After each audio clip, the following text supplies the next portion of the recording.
Pankaj Yadav chemistry classes को subscribe करें और बेल वाले आइकन को ज़रूर दबाएं। बच्चों, अगली वाली वीडियो में मैंने क्लोरोबेंजीन की कुछ रिएक्शनें बताई थी, रासायनिक अभिक्रियाएं। अब अगली हेडिंग है क्लोरोबेंजीन की क्लोरल के साथ अभिक्रिया अथवा DDT डाइक्लोरो डाइफेनिल ट्राइक्लोरोएथेन का निर्माण। कैसे होगा जरा देख लीजिए। क्लोरोबेंजीन C6H5Cl जिसका फार्मूला है कि सांद्र सल्फ्यूरिक अम्ल H2SO4 की उपस्थिति में क्लोरल का फार्मूला CCl3CHO के साथ गर्म करने पर डाइक्लोरो डाइफेनिल ट्राइक्लोरोएथेन बनता है। DDT एक सफ़ेद क्रिस्टलीय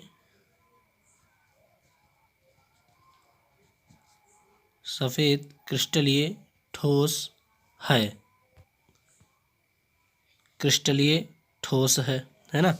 देख लीजिए अब क्रिया कैसे होगी। हमने बताया कि क्लोरोबेंजीन की सांद्र सल्फ्यूरिक अम्ल की उपस्थिति में क्लोरल के साथ गर्म करने पर डाइक्लोरो डाइफेनिल ट्राइक्लोरोएथेन बनता है ना, जिसका नाम DDT है। अब क्रिया देख लीजिए। क्लोरल का फार्मूला CCl3CHO, बाकी क्लोरोबेंजीन का C6H5, ये C6H5 है और ये Cl, ये भी C6H5 और Cl, मतलब क्लोरोबेंजीन के दो अणु ले लेने हैं। हम जानते हैं कि सभी कोनों पर C और H है, यहाँ भी CH, यहाँ भी CH, यहाँ भी CH, सभी कोनों पर रिंग पर C और H है, यहाँ भी C है ना। तो यहाँ CH और दूसरे वाले अणु का CH, तो दोनों के कार्बन के एक H, 2H, H2 और ये वाला O क्लोरल वाला तो मिलकर बन जाएगा H2O, है ना। तो अब यहाँ देख लीजिए, इस वाली कार्बन की वैलेंसी एक कम हो जाएगी जब H यहाँ से निकल जाएगी, इस वाले कार्बन की वैलेंसी एक कम हो जाएगी जब H निकल जाएगा। तो यहाँ देखिए, और यहाँ पे इस वाली कार्बन की वैलेंसी 2 कम हो जाएगी, तो ये हो जाएगा CCl3CH, और इसकी एक कम हुई रिंग की कार्बन की वैलेंसी 1, इस रिंग की कार्बन की वैलेंसी 1 कम हुई और इसकी 2 कम हुई, तो क्या होगा, ये एक बॉन्ड से इधर जुड़ जाएगा और एक बॉन्ड से इधर जुड़ जाएगा। इस वाले क्लोरोबेंजीन की भी पूरी हो जाएगी, इसकी भी पूरी हो जाएगी, है ना। तो हमने बताया था कि H2SO4 की उपस्थिति रहेगी और हीट करेंगे किसके साथ, क्लोरल के साथ, क्लोरोबेंजीन को, तो क्या बनेगा DDT, जो कि आपके सामने DDT बन गया है।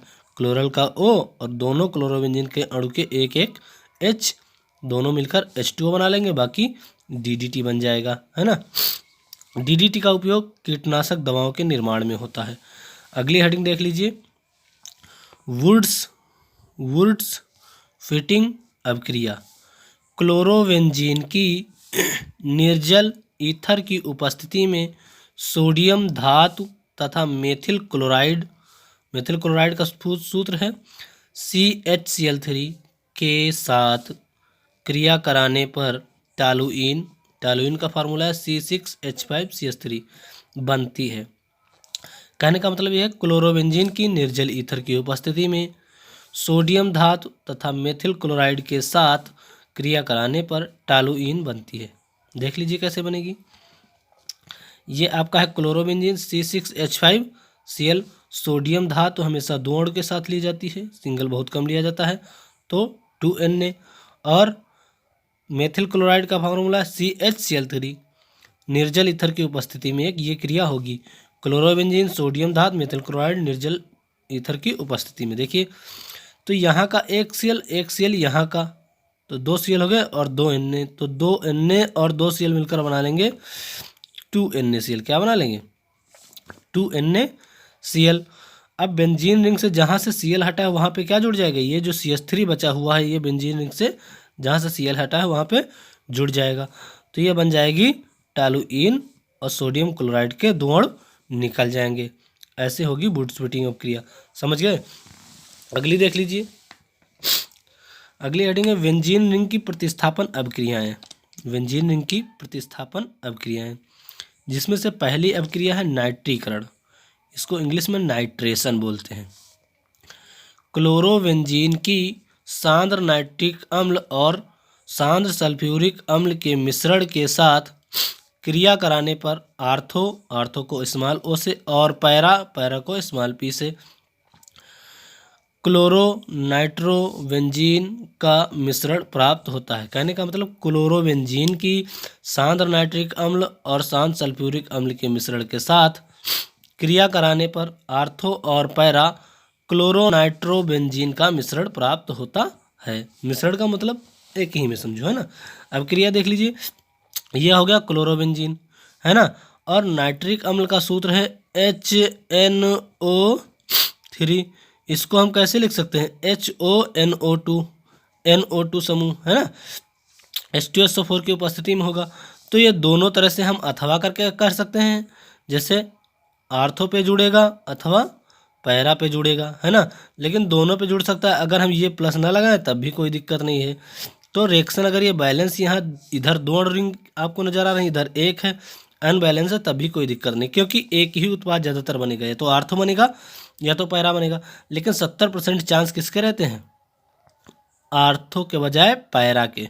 देख लीजिए, अगर आर्थो का H इस वाले OH से क्रिया करेगा तो H2O निकल जाएगा और NO2 समूह आर्थो पे जुड़ जाएगा। दूसरी बात, अगर पैरा का H इस वाले OH से क्रिया करेगा तो जल निकल जाएगा, तो NO2 समूह पैरा पे जुड़ जाएगा। तो आर्थो और पैरा दोनों के मिश्रण प्राप्त होते हैं। तो ये अगर आर्थो पे NO2 जुड़ेगा तो आर्थो नाइट्रोक्लोरोबेंजीन, और अगर पैरा पे जुड़ेगा तो पैरा नाइट्रोक्लोरोबेंजीन, दोनों का मिश्रण प्राप्त हो सकता है। 70% चांस ये रहते हैं, ये बनता है ज़्यादातर, और 30% ये आर्थो पे भी जुड़ सकता है और पैरा पे भी जुड़ सकता है। ठीक है, समझ गए। अगली हेडिंग है सल्फोनीकरण। क्लोरोबेंजीन की सांद्र सल्फ्यूरिक अम्ल के साथ क्लोरोबेंजीन को सांद्र सल्फ्यूरिक अम्ल के साथ गर्म करने पर आर्थो क्लोरोबेंजीन सल्फोनिक अम्ल और पैरा क्लोरोबेंजीन सल्फोनिक अम्ल का मिश्रण प्राप्त होता है। ये हमने ले लिया क्लोरोबेंजीन C6H5Cl, और ये है H2SO4, वो भी क्या है, सांद्र, क्या है, सांद्र H2SO4। इसको हम क्या लिख सकते हैं, HOSO3H। ठीक है, तो अगर आर्थो से क्रिया होगी तो आर्थो का H और यहाँ का OH क्रिया कर लेगा तो ये बन जाएगा H2O। आर्थो से अगर क्रिया होगी तो आर्थो का H और इसमें का OH, तो ये बन जाएगा H2O। तो ये आर्थो पे जुड़ जाएगा, जहाँ से H निकलेगा OH से क्रिया करके जल बना लेगा, और SO3 समूह यहाँ पे सल्फोनिक समूह आर्थो पे जुड़ जाएगा, तो ये बन जाएगा आर्थो क्लोरोबेंजीन सल्फोनिक अम्ल। और अगर यदि पैरा से क्रिया करेगा, पैरा से H के साथ, तो पैरा का H और इसमें का OH, तो ये बन जाएगा H2O। तो यहाँ पर भी जब पैरा से करेगा तो H और OH H2O बन जाएगा, सल्फोनिक समूह पैरा पे जुड़ जाएगा। तो हमने अभी ऊपर वाले में बताया कि जितने ज़्यादातर पैरा बनते हैं, पैरा के 70% चांस रहते हैं और इसके कम चांस रहते हैं। तो या तो आर्थो बनेगा या तो पैरा बनेगा, लेकिन लिखने के लिए प्लस लगा देते हैं, दोनों का मिश्रण ही प्राप्त होता है। ठीक है, समझ गए। तो ये क्लोरोबेंजीन, ये सल्फ्यूरिक अम्ल, तो इससे क्रिया होगी तो क्या बनेगा, आर्थो क्लोरोबेंजीन सल्फोनिक अम्ल, और अगर पैरा से क्रिया होगी तो पैरा क्लोरोबेंजीन सल्फोनिक अम्ल बन जाएगा। अगली हेडिंग है हैलोजनीकरण या क्लोरीनीकरण भी बोल सकते हैं। तो क्लोरोबेंजीन की प्रकाश की अनुपस्थिति में तथा आयरन, आयरन एक हैलोजन वाहक है, आयरन हैलोजन वाहक की उपस्थिति में क्लोरीन से क्रिया कराने पर आर्थो और पैरा डाई क्लोरोबेंजीन का मिश्रण प्राप्त होता है। सेम प्रोसेस जैसे ऊपर वाले हमने बताया कि क्लोरोबेंजीन ये, और ये क्लोरीन क्या है, क्लोरीन। क्लोरीनीकरण हमेशा क्लोरीन से होता है। तो अगर आर्थो के H से क्रिया होगी तो H यहाँ का और एक यहाँ का Cl मिलकर बना लेगा HCl।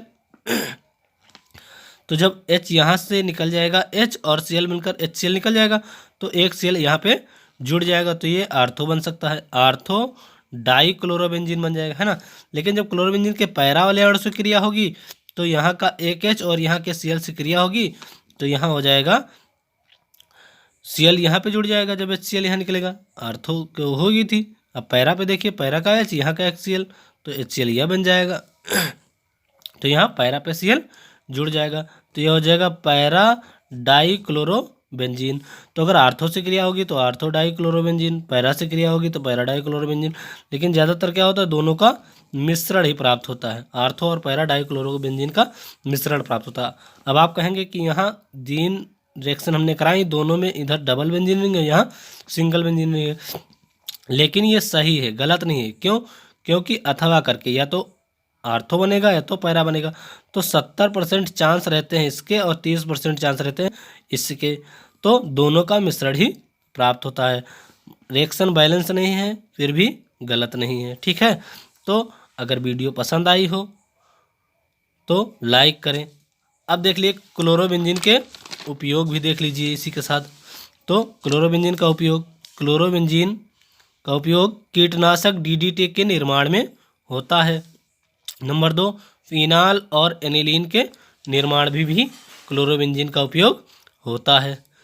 अगर वीडियो पसंद आई हो तो लाइक करें, शेयर करें और बेल आइकन को ज़रूर दबाएं तथा चैनल को सब्सक्राइब करें ताकि आने वाली वीडियो आप तक पहुंचती रहे। बहुत जल्द ही अगला टॉपिक डाला जाएगा। धन्यवाद।